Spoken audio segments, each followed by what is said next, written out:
inside of the glass. Jack Frost has been, Mum would say. Jack Frost has been. Oh and behold, there's an environmental agency van.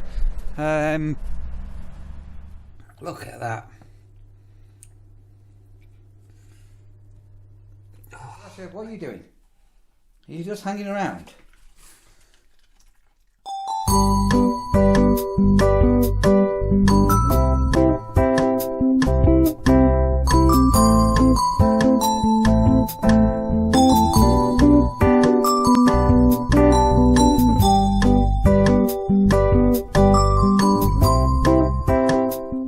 The weather forecast today is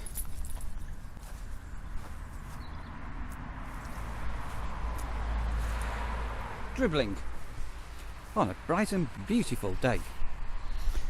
Chilly, but bright and beautiful.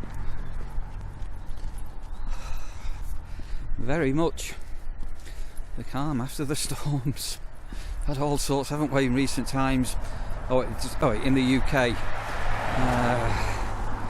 From strong winds, the rain, the sleet, the snow, the floods.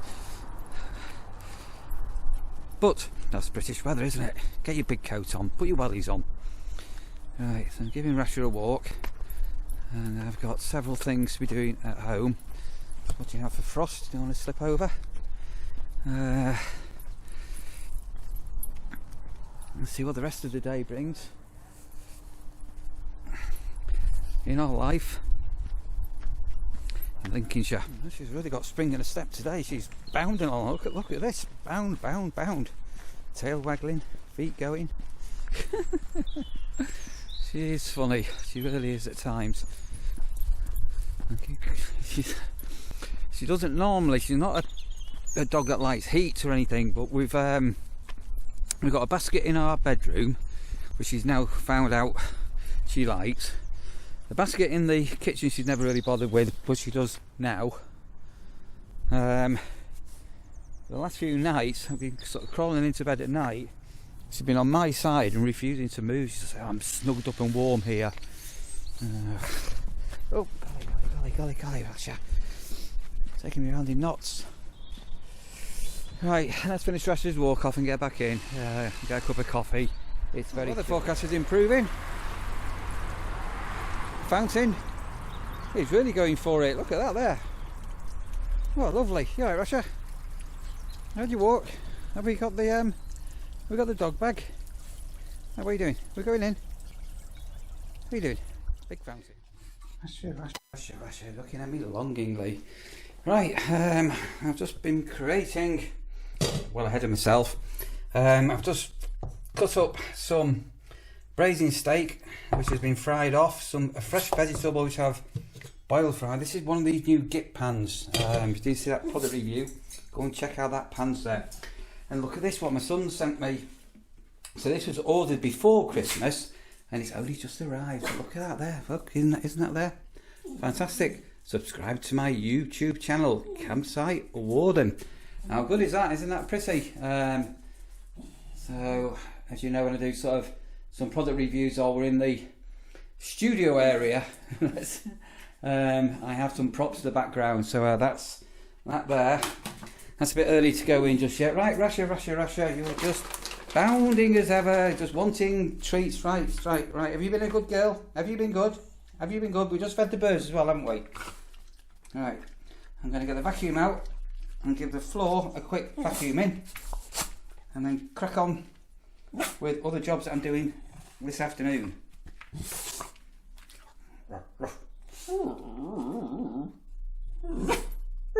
So I just thought I'd bring you with us for a moment. So the other night when we had a vlog up, the river Steeping had pretty well burst its banks. The Spilsby Road still closed off. This is the following day. Campsite here, and the river had risen to an alarming level. Fortunately, where we live, we should always be okay. So this level was right up here, and as you can see, it's gone down quite substantially. What we'll do, we'll go further down over here in a moment. and let's get ourselves killed. And then this was right up, and again we'll walk down to the corner down there and I'll show you where the water was coming over, but you can see how high the river is here. And then the pathway, again I've got a video of us doing this walk down here, which I'll show you. This is abandoned, but this is still underwater down here. Oh and behold, there's an environmental agency van. And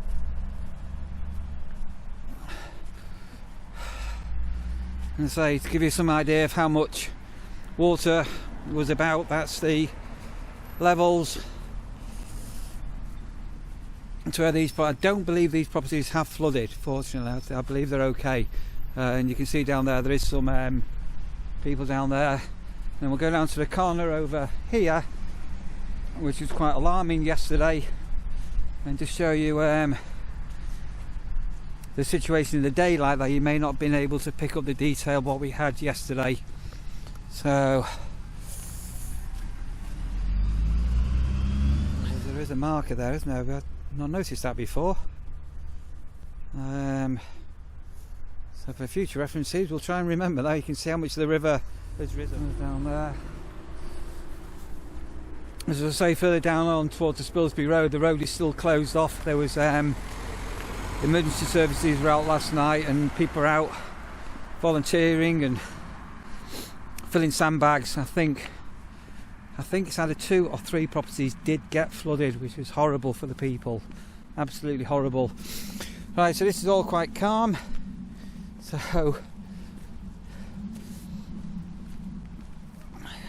So last night this was breaching over, and I'll try and find the grids and show you where the water was coming through to give you some idea of the levels. It was down here somewhere. Yeah, here's one. So give you some idea of the water level last night. So these are the grids here for the water to go down and into the river, but the water was gushing out of these yesterday. That's how high the river was. And then that then has partly, I won't use the word flooded, it was underwater here, and then this whole corner was gushing with the water. So if you can imagine now that river was literally as high as that, and that's where the water was gushing through on that other video. So there's a pumping truck there. I'm not too sure what's going on there, whether they're pumping out gardens or the road, but it's a bit of a clear up after the storm, and they say this was all under. So nobody injured, which is obviously the main thing. There are a lot of defences have been put in locally in Lincolnshire with all the dikes and the rivers, the whole system, and there's controversy to some of the flood prevention schemes that have been put in by the Environmental Agency. I'm too new round here to comment on any of that, but as I say, the community sort of coming together, which was quite a nice thing to see. We survived. But feel sorry for the people that did have some issues. But yeah, there you go. Right, that was just a very quick update to what was going on with the recent flooding here in Wainfleet in Lincolnshire. Well, it never rains, and it's always blue sky for a pretty day. Bateman's Brewery, camping field. Back from shopping, mainly for the birds. And so just going on from a question that we semi-answered the other day, somebody was going on about how have you got so many birds in your garden. Oops, sorry, I've just There's a bird table there and that little bird table there. Our garden is alive currently with birds. So the main feed we have is just a general seed mix, and that's actually 12.55 kilos, so 12.5 kilos, and that whole bag I think was £6. It was almost, I think it's, call it £7 from B&M's, and that's been the cheapest place we've found to buy things like this. So we also mentioned mealworms, so these are massive great big bags, again from B&M's.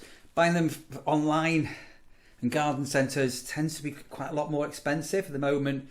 If you keep your eyes open, you can pick up a good bargain. So it's a big bag of mealworms and peanuts. Again, we'll go outside in a minute. I'm going to put some of these outside. So I have these on a separate feeder for the ticks.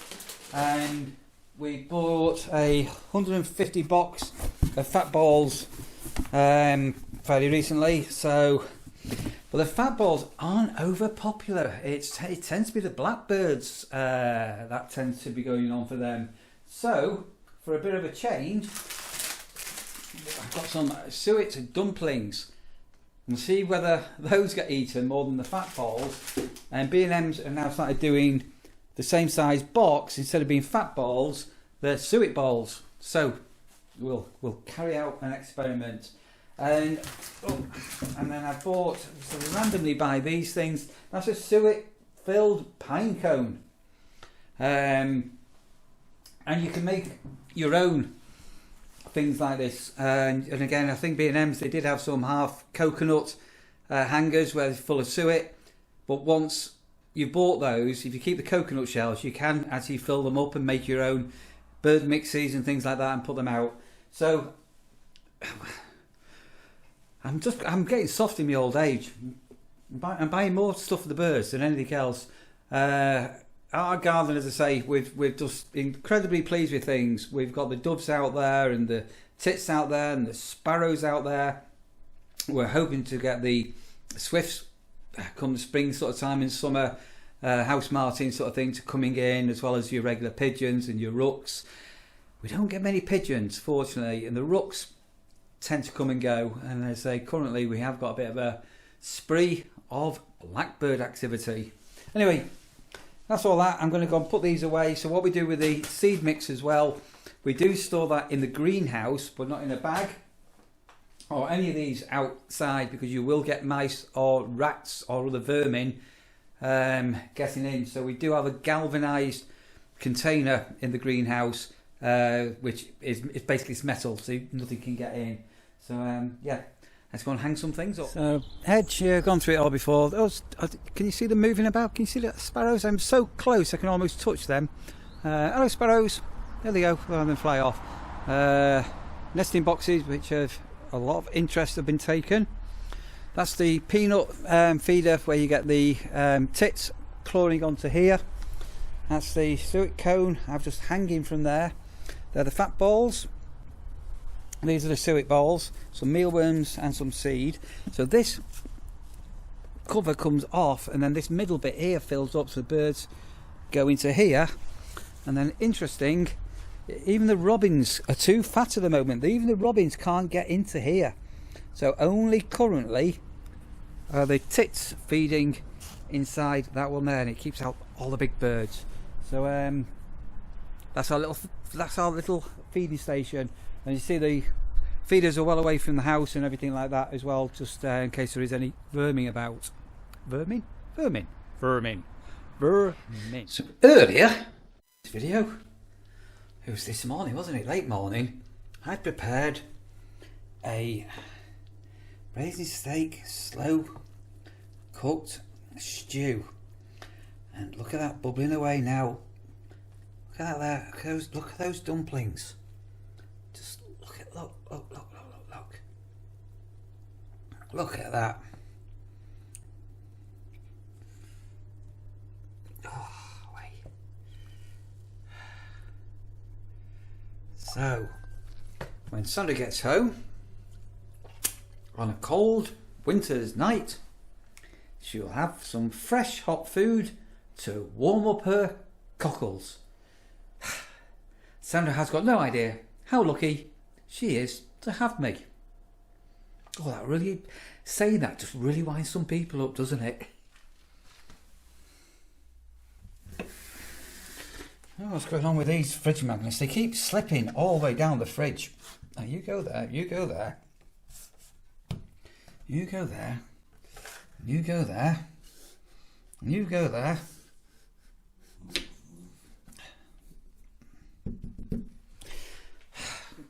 I seem to have some slippery fridge magnets. Right, it's another day. And I don't know whether you can see our garden is alive. We've had a... You can see, I'll try and zoom in so we've got all these blackbirds now. We've got loads of blackbirds about. And we've had a bit of a battle of the robins this morning. We've had 2 robins who have been trying to get custody of the garden. So there's another blackbird there down below. And all these are all here. And it was another freezing cold night last night. I'm just going to go and check the drive. We've got a couple more days of... Oh, Rasha, what are you doing? Frost ahead of us. So Sandra's not mentioned that she didn't get off the drive okay, but it looks very frosty, so I might go and grit it. Right, Rasha, what are you doing? Are you just hanging around? Alright, so you can see where Sandra's got off. To be fair, it's not that bad. It doesn't feel to be too bad.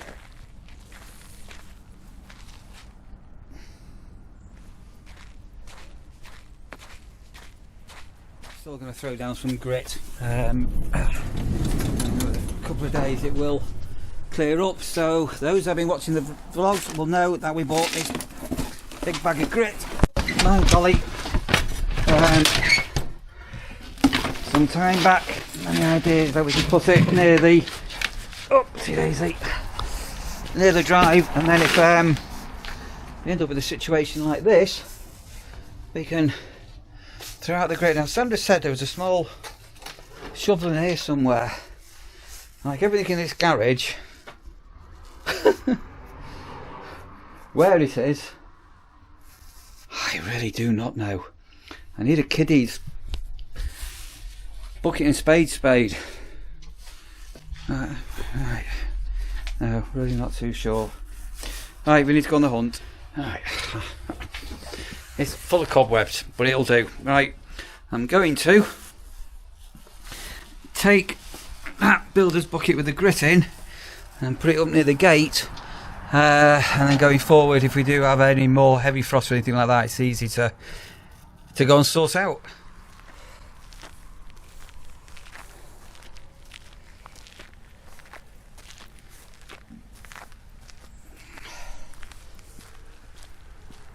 Right, there we go.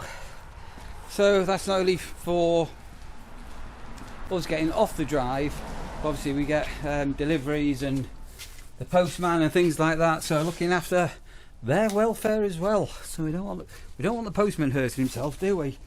Or the delivery drivers. Yeah. And how's the pond doing this morning? Let's say it's a very frosty,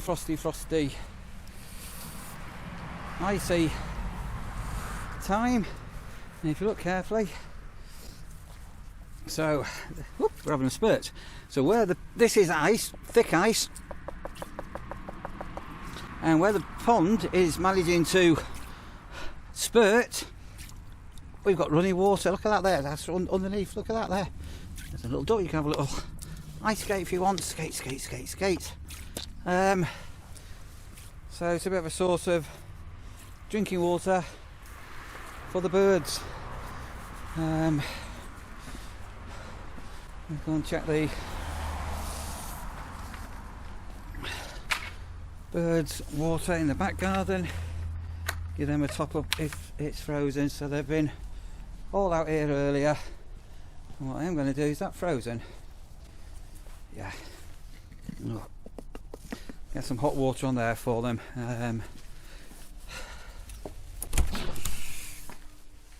What's those here? Stones. How's the oil doing?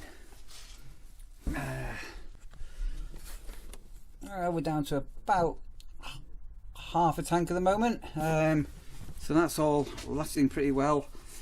As I say, those that have been following the vlogs will know that what we're trying to do is keep track to what our expenditure is here now we're living in Lincolnshire to what it was when we were living in Manchester.